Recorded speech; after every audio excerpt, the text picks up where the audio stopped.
Today, we are diving deep, deep inside the cell to take a closer look at an organelle you probably think you know, the vacuole. But I'm going to tell you right now, by the end of this, you'll see it's so much more than just some simple storage bubble. It's a real cellular secret weapon. So, let's get into it. All right, let's kick things off with a bit of a puzzle. What on earth could a stomach, a water pump, and a structural support beam all have in common? I know, it sounds like a bizarre riddle, right? But the answer? Well, the answer is the key to understanding just how unbelievably versatile the vacuole really is. Keep that question in the back of your mind as we go. Okay, first things first. Before we get into all the crazy specializations, we need to establish a baseline. What exactly is a vacuole anyway?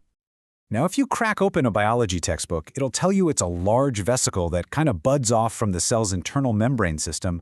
You know, the ER and the Golgi, which are basically the cell's factory and post office. So it's a membrane sac floating around.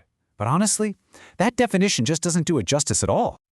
A much, much better way to think about a vacuole is to picture it as the cell's all-purpose utility closet. Seriously, it's this super handy space that can hold anything and everything the cell might need, or, stuff it needs to get rid of.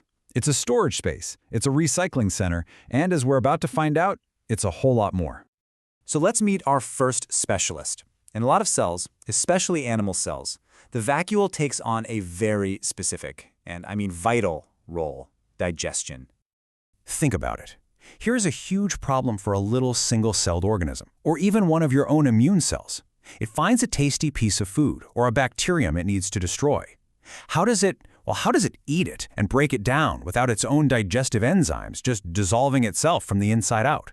It needs a safe, contained space to do the dirty work. And the solution is this absolutely brilliant process called phagocytosis. Just look at this. The cell membrane literally wraps itself around the food particle, engulfs it, and then pinches off on the inside. What it creates is called a food vacuole. And this little bubble is for all intents and purposes a temporary stomach. It's a perfect little chamber where the cell can safely digest its meal. Okay, so we've covered digestion. Now let's switch gears to a completely different but just as serious challenge.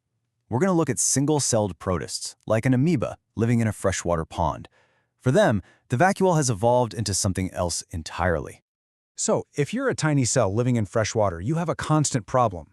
Water is always trying to rush into your cell because of osmosis. Water just naturally moves to where there's more dissolved stuff, and that's inside the cell. So what's the solution? The contractile vacuole. It's like a tiny automatic bilge pump.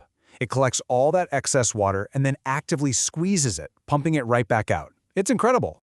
And believe me, this isn't some minor housekeeping job. Without this little pump working constantly, non-stop, the cell would just swell up with water and pop. It would literally explode. So for these organisms, the contractile vacuole is the little engine that could, the thing that keeps them from bursting every second of their lives. So why is this so critical? I mean, besides not exploding, which is obviously a plus, by pumping out pure water, the vacuole makes sure that the concentration of all the important stuff inside the cell, the ions, the molecules it needs to live, stays perfectly balanced. It's all about maintaining that delicate internal environment. We call it homeostasis, and it's absolutely essential for life. Okay, for our grand finale, we are moving on to the master of all vacuoles, the one you find in plant cells. This thing is an absolute game changer, and it's a huge reason why plants can live the way they do. So check this out. In a young, growing plant cell, you find a bunch of small vacuoles scattered around, kind of like what we've seen in other cells. But as that cell gets older, something amazing happens. These little vacuoles start to merge together. They fuse and fuse and fuse until they form one gigantic central vacuole that can take up 80, even 90% of the entire cell's volume. It's massive. So what's the point of this enormous water-filled bag? Well, it pushes. It pushes outward against the rigid cell wall, creating this internal pressure, a firmness that we call turgor. That pressure, that turgor, is what keeps your lettuce crisp. It's what allows a flower to stand up straight and reach for the sun. The vacuole is literally the plant's hydraulic skeleton. But wait, there's more. Being a skeleton is just its day job. This one organelle is the ultimate cellular multi-tool. It does so much more. And this is where it gets really cool. The liquid inside, which is called cell sap, isn't just water. It's a rich chemical cocktail. It's a pantry, storing important organic compounds and ions like potassium that the cell needs. And it's also the plant's chemical weapons depot.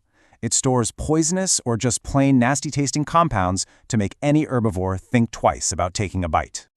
All right, let's bring this all home and give this incredible unsung hero of the cell the credit it truly deserves.